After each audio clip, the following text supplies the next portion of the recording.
Hello guys, kumusta guys? Kumusta sa lahat ng mga supporters ko dito sa Pilipinas? Yan ni Dermot TV. Kumusta?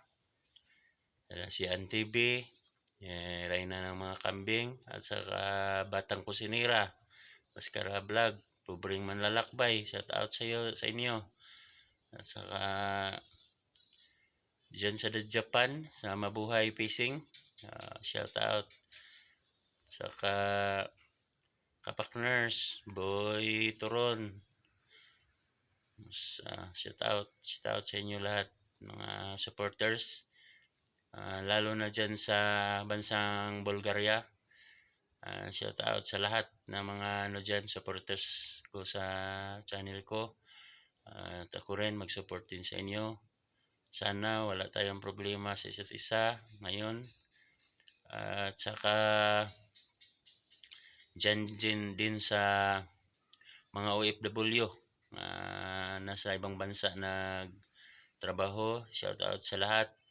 At sana nasa mabuting kalagayan kayo at wala kayong problema sa buhay, na makauwi kayo dito sa Pilipinas nga makasama ninyo yung mga pamilya ninyo. Mag-vlog tayo, samahan ninyo ako sa vlog natin na sunset.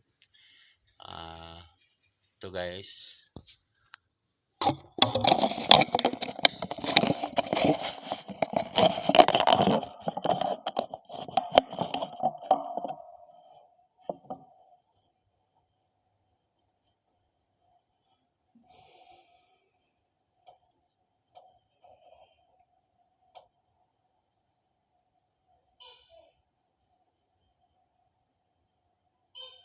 Yan ang sunset dito sa Pilipinas.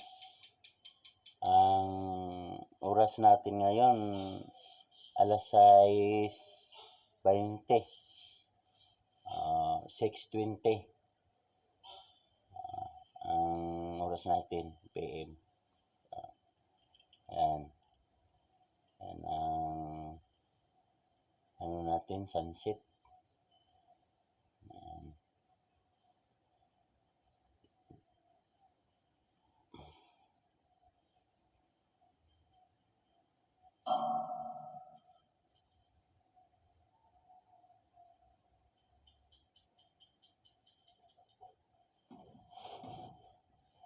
Ganda-ganda guys, tingnan yung sunset. At saka yung pagkakinabukasan, yung yung sunrise na. Ganda rin dito sa probinsya ng Palawan. Masarap kasi dito, maganda magtira dito sa Palawan kasi walang mga gulo, malayo sa gulo. At ang mga tao may takot din sa batas. Matakot sila gumawa ng mga krimen, kasi madali kasi mahuli dito sa Palawan. Pag gumawa ka ng krimen dito, madali ka mahuli kaya wala kang kalayasan. Mabait mga tao dito, matakotin. Maganda dito, magandang magtira sa Palawan. Kahit saang area sa Palawan, maganda talaga. Lalo na dito sa San Vicente, Palawan, kasi tourist spot dito marami na ditong mga foreigner na nakatira, mga negosyante, mayari ng mga beach, mga hotel, marami dito sa San Vicente. Kuan dito, naglago na, nag-asenso na ang mga negosyante dito kasi nag-back to normal na tayo from COVID. So back to normal na tayo, so back na ang mga negosyo sa mga tao dito sa San Vicente, Palawan. Karamihan dito na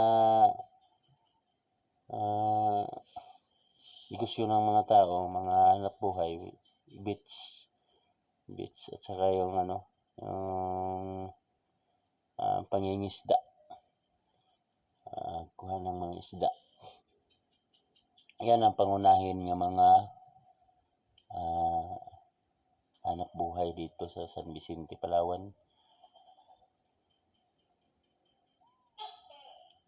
Maganda talaga ang sunset.